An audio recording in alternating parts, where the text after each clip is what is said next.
This is a video response to Paul Ross's upload, More Than You Can See. And in that video, he basically implores his listeners to keep an open mind to the supernatural and to not close themselves off to the possibility that there's more out there than we can detect with the 5 fallible senses.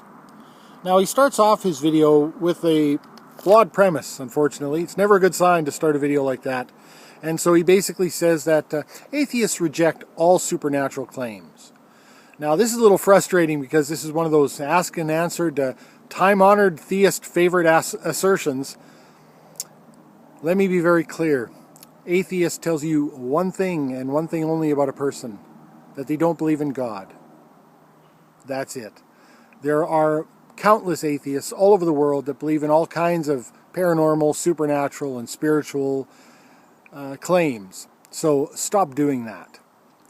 He goes on to say that a lot of naturalists will sort of smuggle in a dogmatic materialism through their empiricism. Keep the word smuggle in mind for later. And he says, that basically through viewing the world through their 5 senses, fallible ones, he likes to say they're fallible, they develop a dogmatic assertion that that's all there is. And he says, of course, that's not fair because we're not talking apples and apples. Because you can't detect a non-material entity through material eyes. Then he proceeds to draw a pretty bad analogy. He says that, we've understood this because we've developed these extra complementary devices over time, such as microscopes and X-rays and MRI machines, to detect microorganisms. And so we couldn't have developed the germ theory of disease, for instance, until we were able to actually prove that there was such a thing as microorganisms. This is a poor analogy for a couple of reasons. For one, you don't get to extend that to the supernatural, right? You can't get there from here. Those things all still detect natural things. So I can look across a field with a pair of binoculars, or I can look very close at something very small through a microscope. Still all natural. Unfortunately, it gets worse, though, because that analogy actually doesn't work for him. It works against him. Because when we've developed any of those devices, what we've actually done is we've moved from a supernatural explanation for something to a natural explanation in every case. So it doesn't work too well to him sort of imploring people consider the supernatural possibilities when his analogy sort of draws us back to the natural. At any rate, he goes on again to implore people to be open-minded and consider the vast possibilities, the infinite amount of knowledge that we could gain by being thusly open-minded.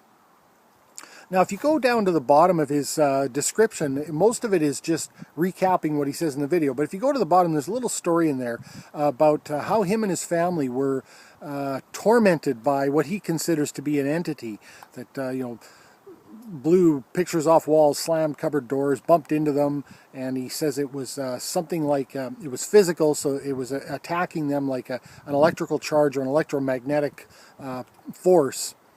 And first, let me just say, if that really happened to them, I'm very sorry for that. It doesn't sound like it would have been a fun experience. I wouldn't wish that on anyone, and I'm sorry you had to go through that. Now, that having been said, I think it means a lot more to him than it would mean to anyone else, because it's an untested, unverifiable, unscientific experience, and it doesn't form any sort of part of the grand knowledge base in the aggregate. And we have a tendency, of course, as human beings to anthropomorphize things and events, and so there's just no way of verifying this event. But what I find interesting is he's attached this malevolence to this entity that he says attacked him. That's interesting in light of what he smuggles in at the end, because as I said, there is some smuggling going on, because after the whole video where he's implored everyone to be so open-minded and be so prepared to accept the vast possibilities of whatever may be the supernatural, whatever it is, in the end he just smuggles in Jesus Christ. It's a little bit disappointing, really. And the irony seems to be lost on him. He doesn't bat an eyelid at this, that after all that imploring of everyone to be so open-minded, he's suggesting what the supernatural actually consists of. And what I find interesting in light of the experience that he claims to have gone through with his family is that his one connection, he says the reason that he's not an atheist is because of this paranormal or this supernatural experience. But the one experience that he has had that's a connection to the supernatural was with a malevolent being. And yet his belief is in Jesus Christ.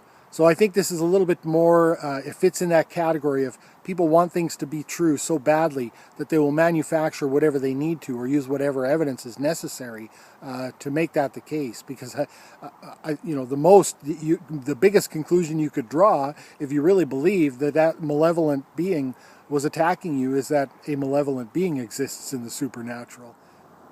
Lest anyone should think that I'm being somewhat less than charitable in my assessment of Mr. Ross's assertions, I'd like to play a small clip from his video.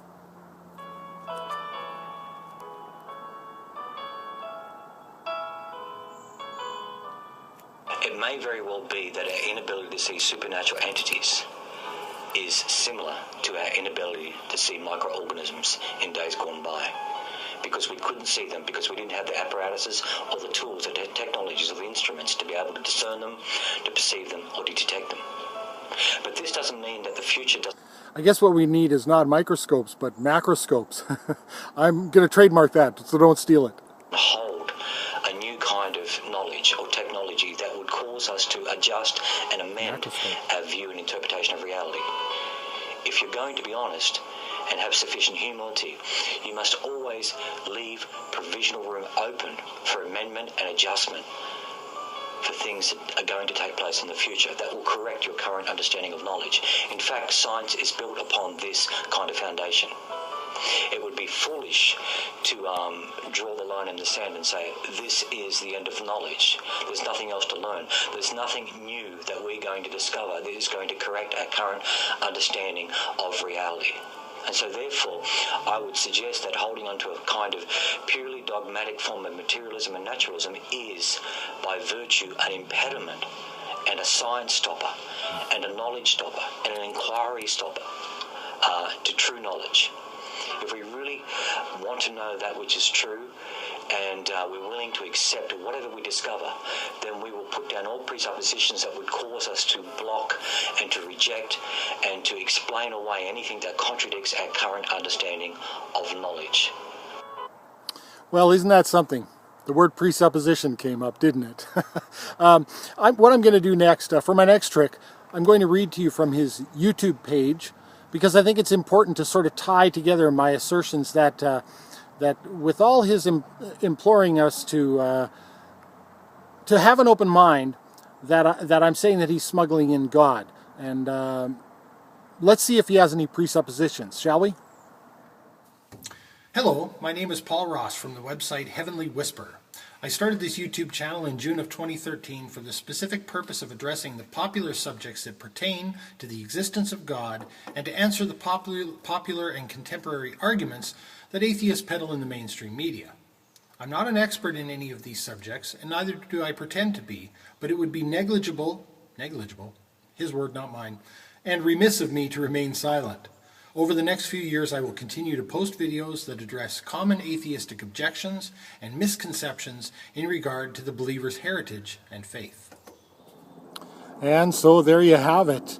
As I said earlier, I think this video is a Trojan horse designed to smuggle in God after imploring everyone to be so open-minded to whatever the possibilities are, and not to be a science stopper or an inquiry stopper. If you listen further into the video, he actually goes on to say that his own personal experience discredits naturalism in his connection that he's had with the paranormal or the supernatural. And so he rejects naturalism based on his personal experience, and moreover, he thinks that atheists are victims of their personal experience in that we haven't had these supernatural experiences. So the irony is not lost on me of a guy saying that his personal experience refutes naturalism, and our personal experience represents some sort of victimhood. I'll let you be the judge. Thanks for watching.